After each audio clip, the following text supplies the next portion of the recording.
Hello, everybody. Checking my emails, how popular I am. Who likes John Farnham? Copyright claim release, train, Blackfoot. Sometimes it takes them about a month. And sometimes they won't release them. So when you hear reactors say that, we don't make money off of reactions, that's not always true. Sometimes we don't have copyright claims at all and we make all the money, which isn't a whole lot.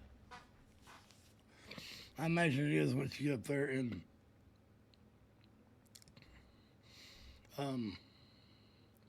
subs, damn it, lots of views. All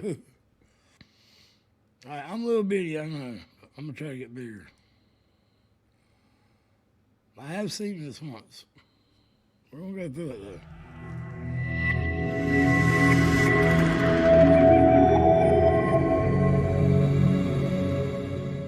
Thank you, Dr. Cap, for sending this to me.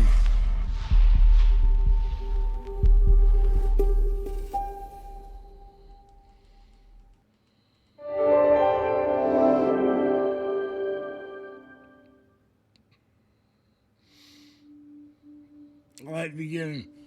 Well, I had to skip through some of it. They didn't like me downloading it. I downloaded it, but it was blocked. I couldn't get it unblocked. I just downloaded the movie, though.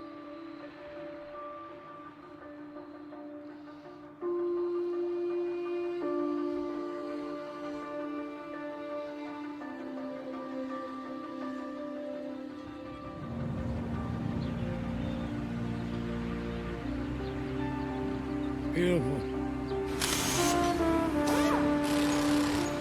The Australian society in the 1960s was sheltered.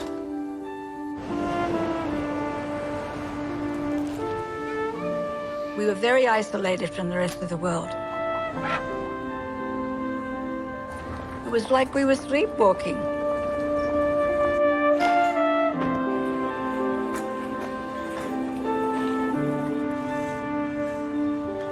Elvis. Music woke us up. Barnesy. What's up, Jimmy? The big question was, who was going to be our big star? Who were we going to worship? Barnesy. I was born in London, in the heart of London. I came to Australia, I was about 10, I think.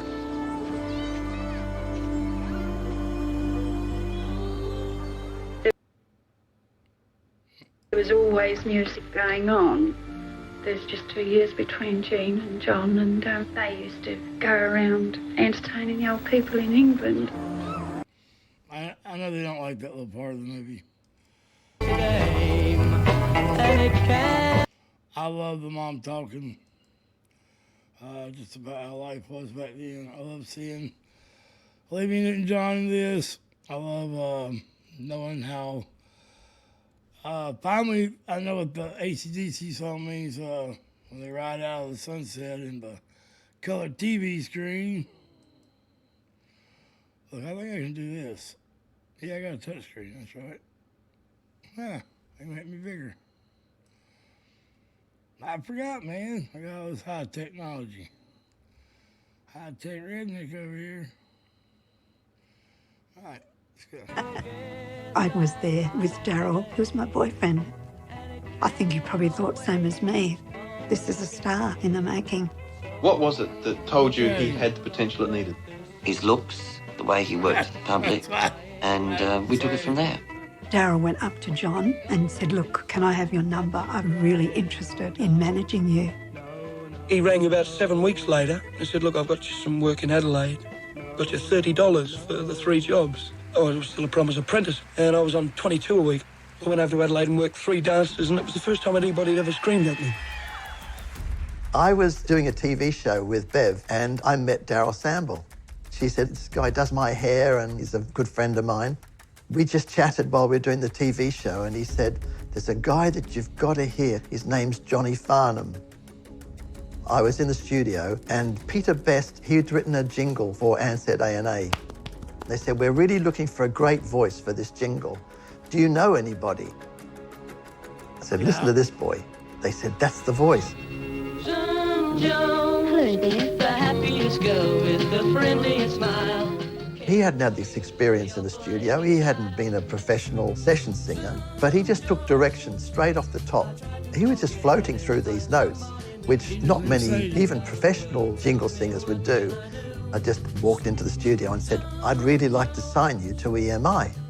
And he said, well, yeah, you'd have to come and talk to my mum and dad. The next day, I went out and met his mum and dad. We wondered what he was going into. You know, he was giving up an apprenticeship. I went to my parents and I said, look, I've got a chance here. I can either stay at plumbing and work at that for the rest of my life. I don't like that part either. But yeah, we all know John didn't become a plumber. He did, actually, for a little while. Time, then you can do what you want to do. Looks like Phyllis Diller to me. Madam, he's 40 years, sings the song all about me. I guess did the job. He started singing with groups around Melbourne and is now being groomed as one of pop music's young hopefuls. Ladies and gentlemen, a bandstand start for Johnny Farnham. Sadie, the clean lady, with trusty scrubbing brush and pail of water. Okay, here's the song. You copyright us. We know John. 3 girls come to your room. You had to kick them out. Just as you're walking along, I liked hard rock when I was young. And even as a young fella, I liked rock and roll because my brother was in bands. But John's voice, as much as it was a novelty song and it was sort of like vaudeville almost, there was something about his voice that was just so appealing. You'd find yourself whistling it and singing it as you're walking along. When he brought out Sadie, I laughed. I thought, what the bloody hell's he doing? He wants to be a rock and roll singer and he's doing this Sadie. Well, it's not my kind of song. A lot of people liked it. Gosh, it's hard to believe now. But Sadie was the biggest hit of the 60s. In Australia, the biggest hit of the decade.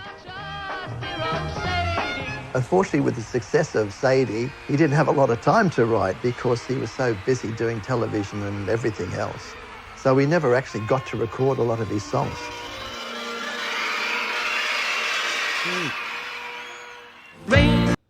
Child stars have it the hardest. They really do. What was John's next song? He was a lovable Johnny. He looked great. He had hits. He started doing commercials for like everything known to man. I want it. Yeah, I bet you do, buddy. Because I won it 3 times and Everybody wanted what John had. Yeah, he competed. John won it 5 times in a row. Congratulations. You really deserve it. I think you're marvelous. It's just great. I hope it fits. John was definitely worthy of being on top of the pile, and people just worshipped him.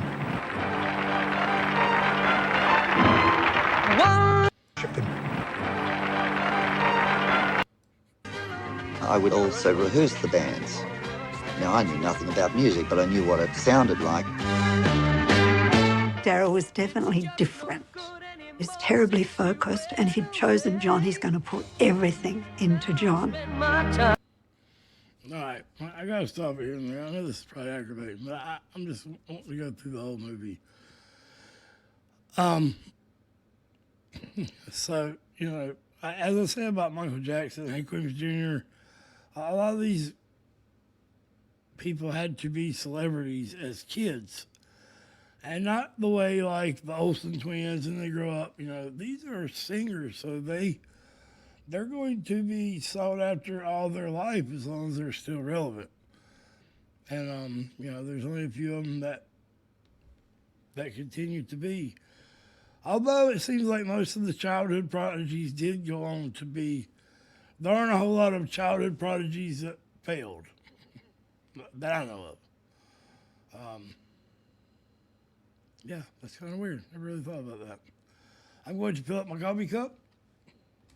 I'm going to let it play a little bit. I can still hear. I'm not like Greg. I ain't got to take my ear out when I leave. Well, Darryl was in love with him. He wasn't a nice man. He was quite evil, actually.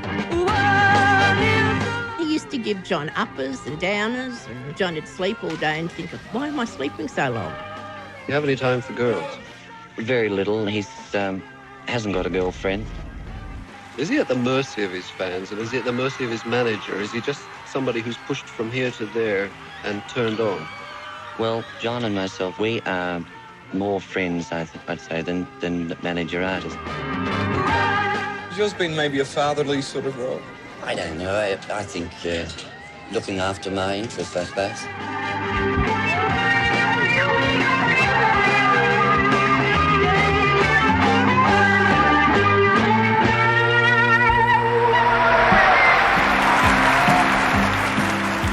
We're in Vietnam. EMI. So I thought, if I'm going to be at EMI in England, at least I've got a chance of getting them interested in John for the UK. Darryl flew over with John and was an embarrassment from the start because he didn't hold his alcohol too well, and he was supposed to be coming and introducing Johnny to the people at EMI. I couldn't get them interested in John. I took him into EMI, I took him around to publishers, but EMI said, well, we've got Cliff Richard, we don't need this guy. Congratulations and jubilations.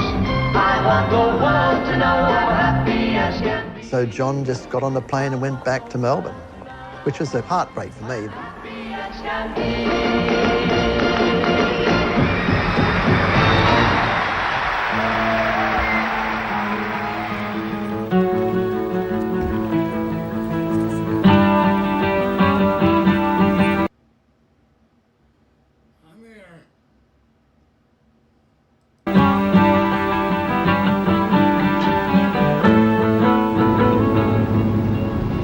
Well, everything was changing in Australia.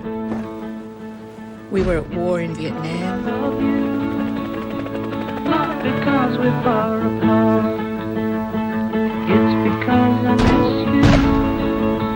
Thoughts of you come back to me. At home, the music world was just going crazy with events like Sunbury. What you wanna do, be what you wanna be, yeah.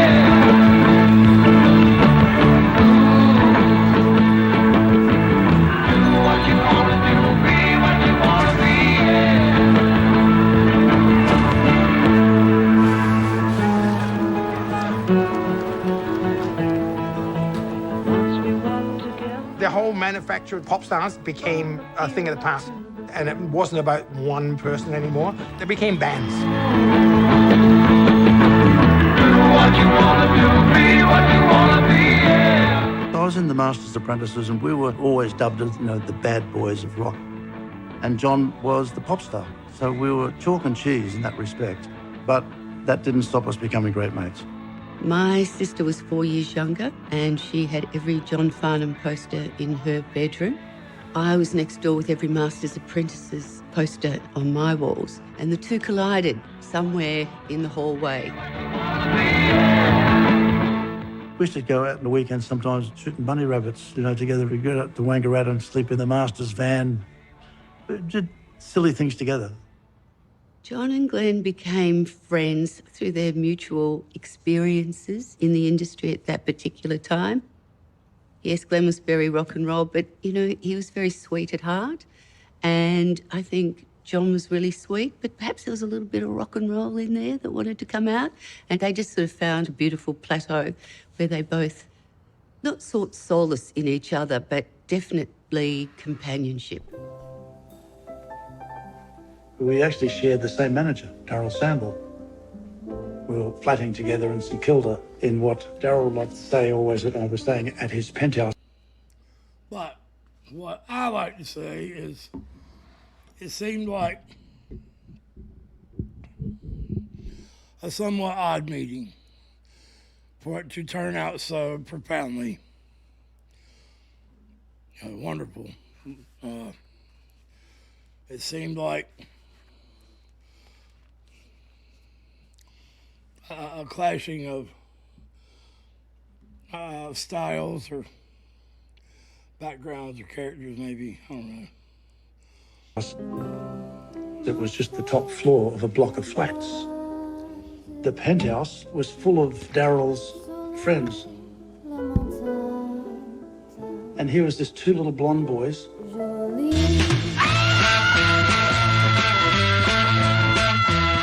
My life changed dramatically one night after a festival hall show with the Masters Apprentices. The show was sold out. We were the headline attraction. There was chaos that night, and I remember being pulled off the stage. My velvet suit was ripped to shreds. My guitar did a lap around Festival Hall before it came back to me. All I could remember was the promoter running around backstage going, "We had a bigger crowd than the Beatles." And I'm sitting here going, a bigger crowd than the Beatles. That was the night that the penny dropped for me. We only got paid $200. So by the time the four people divided into 200, it actually cost me that night because my suit that I had to replace cost me $70. And I started to think, something's wrong with this management here. This doesn't add up. So that day, I decided to move on from Daryl Samble. I took over management of the Masters Apprentices and changed the way we did business. Glenn went from playing bass to full-time music management. He put a couple of very fine... Look at that. Mm-hmm. Made the right move. I found out when I watched this movie what everybody meant by, John didn't have the greatest guidance back in the day. Fine singers, songwriters together, who became the Little River Band. Boy, did they absolutely take off. They were having the overseas success that people like us only dream of. So yeah, they were doing well. But still, when they get John on stage, he takes over. I think that's where he first starts singing with them. Growing up. Side 11, take one. You ever get to... No, this is when he's really ain't got a gig. He's being interviewed by an interviewer who's basically saying, "Hey, what are you doing? You're kind of not relevant right now." And he's like, "I'm just riding my boat and thinking." And so, yeah, I think John's fixing to get together with the Little River Band. Depressed at all? Yeah, a lot. I don't like the word depressed. I know I'm funny with words, I think, but I get thinking about where I'd like to go or what I'd like to do, and I don't really get anywhere with what I'm thinking about. It's a really funny way. It's depressing, John. Daryl was grabbing at anything, and he even put Johnny in a musical. The dancer of her era. She was absolutely fantastic, and it didn't take long for John to notice her in the chorus. I think once his heart was set and his eyes were on her, that was it. It was a done deal. Where she comes from, nobody knows. I don't like this part. Now it's magic, baby. Oh, baby, it's magic. Yeah. Magic carpet right for a while. Don't you know it's magic? After a 9-year partnership, Johnny sacked Daryl. A few months later, EMI dropped Johnny. In action. We lost track of John. He may have floundered as well. Well, I got back to Australia. I was on the Gold Coast. John's on Twin Town, so I went down to Twin Town to see him perform. Not the band in. I'm sitting here going, this is the worst. How can this be? How can this be John Farnham, the best singer I'd ever heard, and he's got a band that can't play? Some nights there was only 15 people. We were on the bones of our arse. I got his black tie, threw it in the slops bin, and I said, "Mate, you singing with a band that couldn't even play in time. How I just sold out house and people going crazy." And it blew me away. Afterwards, we had a couple of beers together, and he said, "Look, what are you doing?" And I said, "Well, I'm not doing terribly much." He was financially in trouble, invested in a restaurant which went bad. And I love you best. not like the rest. He was pretty much terrible. There when I need you, you're there when that night I said, listen, mate, John was the creative. He wasn't the businessman. He needed the support so that he could do what he did best. I basically suggested, mate, you're not Johnny anymore. Johnny Farnham's synonymous with Sadie, the cleaning lady. You're John. You're John Farnham. Once he changed to John, it said, I'm serious, I'm a grown-up artist, and this is where I'm going to go. That's right. I was a bit frustrated there for a while. I wasn't being stimulated by what I was doing, and I don't think the people I was working to were being stimulated by what I was doing. I basically decided to stick my neck out and go in a different direction. His version of Help came from singing it at home, playing the piano himself. When I was younger, so much younger than today. Help was when he finally realised, oh, I can do this, and that was when the penny dropped. He did it in a way that really served his gift and his range. A lot together. Help me if you can, I'm feeling down. And I do appreciate you being right. This was him doing something that was John Farnham, his own arrangement, heart on his sleeve. This is me. And now my life has changed in Oh, so many ways. Okay, don't kill me. Copyrights. Almost auditioned to the world again. Yeah. Take control, John. How can I reach you? John's an incredible musician. The thing that surprised That was his rookie just when he just started. Okay, I'm going to start playing with this microphone stand. This is going to be my my prop, my comfort zone, which I'm going to make everyone else feel uncomfortable with because I'm going to ninja that son of a bitch everywhere. me was he can just sing anything. Something I've just got to say. They set up a meeting. They said, well, look, I would like to offer to produce. To know that I want you. I believe Glenn approached Graham to produce John, to give him a fresh start, new songs, new album. Let's get John's voice back out there. Also, I think they wanted you, let's get John dancing and moving. Such a beautiful man. Needs to shake his hips. Poor guy, that part never worked out for him, but it never worked against him either. It works well for him now for humor's sake. I can't dance. I love him. I love him. Graham Goebel was one of the founding members of Little River Band and the writer of some of the most extraordinary and most of their hits. Friday night, it was late, I was walking you home. We got down to the gate, I was dreaming of the night. In Little River Band, we had other writers. Wouldn't turn out right. You might get 3 songs a year. And so I thought, well, this is a great opportunity for both John and myself. Glenn knew how tricky Graham was, but he also knew how obsessed he was with John's voice and how he also had fantastic songs. So it was just a great voice, the great songs. Let's do it. John had a kit bag full of... It seems like Australia's Don Henley from the Eagles.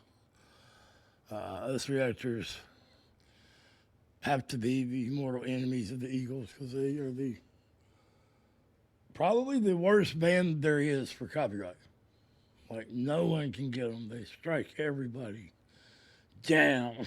So makes everybody want to not even touch them. Even the really, really big reaction channels can't really get the Eagles. You'll see a few reaction channels with them, yeah, but they probably got a strike and just went on and kept it. Anyway, I know John gets together here. Have any songs? And I said, well, of course, I've got lots of songs. Graham is a total control freak. Graham would have known what songs he wanted John to sing before they even purported to have an album.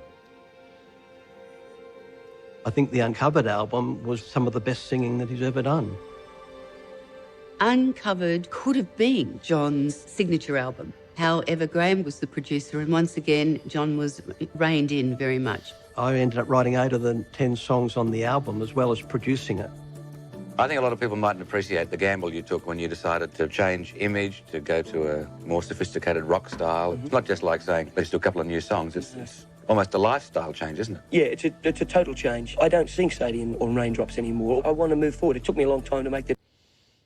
I bet. In 1980 is when he done in front of the Queen and Paul Hogan and everybody was there at the big event. The first time he done Help, I think, was 1980. This is 81, so yeah, John's starting to grow up. Look at that look.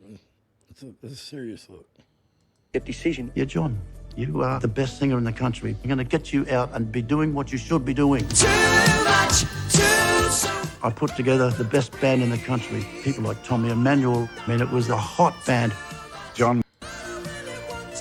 I remember the opening night. It was the night I met Glenn, and he had John performing with this hot new band, and they were singing the songs from the Uncovered album, which for the first time did not include Sadie.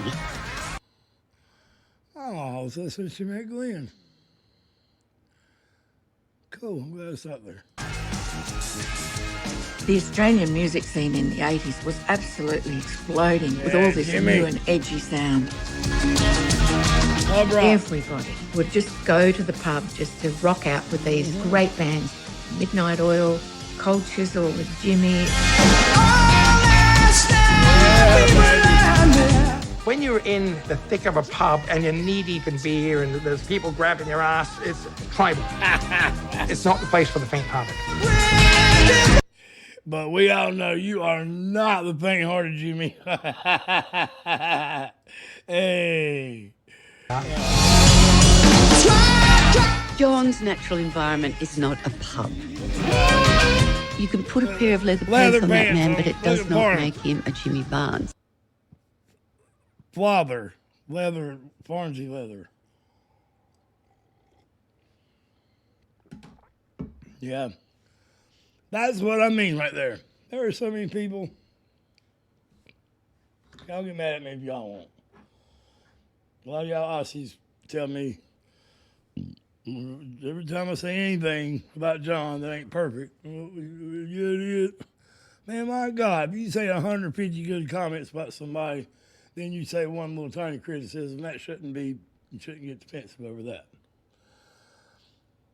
John is not your man for certain types of music. It's not saying that he can't vocally sing it. You can't get John talking about a song about damn being about a victim of pedophilia or some shit when he was a kid, man. I mean, he just ain't gonna fit the part. It's not saying he can't sing it. I can't never get my How Glenn did it. I don't know how he managed these very strong personalities. Managing Little River Band was like managing Glenn World was War a leader. II. It was a firecracker, always ready to go off. Miss Skidmarks. We had played with both Fleetwood Mac and the Eagles, and to be frank, we thought we were every bit as good as them. Graham is Yeah, I just said that. I just said that like they were like the Australian Eagles. Oh man, that's cool. You say that they toured with them? Yeah, I agree with y'all. We're just as good. Barnes. He was not that. And it was a whole scene. Johnny did not fit into that at all. I remember coming off the stage one night and we're in the dressing room and he punched the locker door and it was metal and he smashed it in. And I said to him, hey, singer, your turn's coming. Don't worry. Your turn is coming. Happy anniversary, baby. Got you on my LRB to the public and LRB in private. I don't know how Glenn did it. I don't know how he managed these very strong personalities. Managing Little River Band was like managing World War II. It was a firecracker, always ready to go off. Miss Skidmarks. We had played with both Fleetwood Mac and the Eagles, and to be Fleetwood Mac and the Eagles. Okay, now I've heard a story that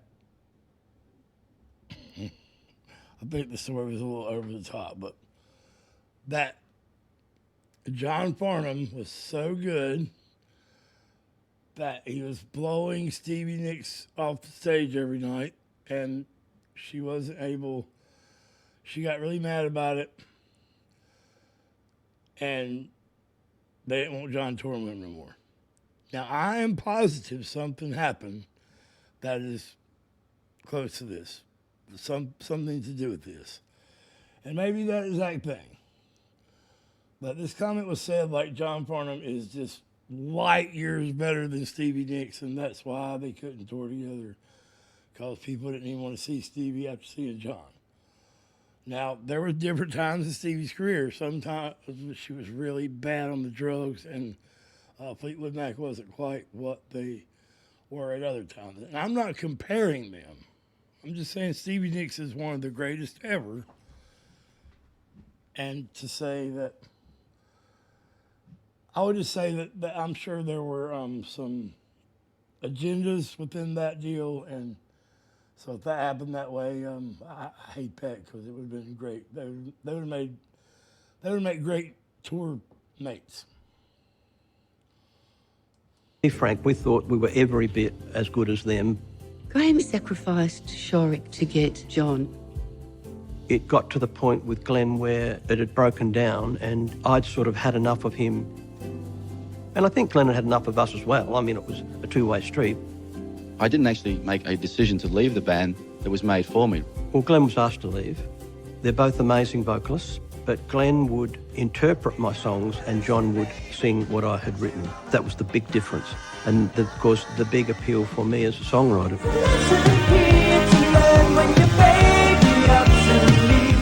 Glenn and I were just married at that very point.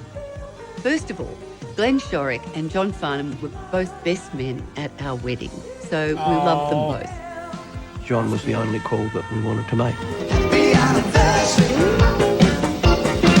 I get it, man. You don't want to let one go. I mean, I just seen this with the Nightwish group. You know, obviously AC/DC went through it. For in passing, of course. Van Halen went through it. Yeah, a lot of big bands went through it. Leonard Skinner, his little brother, come in to sing, and they sung forever, and you know, a lot of people didn't like that. Somebody different for Grand Funk Railroad sang, and they've never really been the same, but I mean, you still got your drummer there. One of the greatest drummers, you know, ever, so. Okay, let's see what Jimmy's saying here.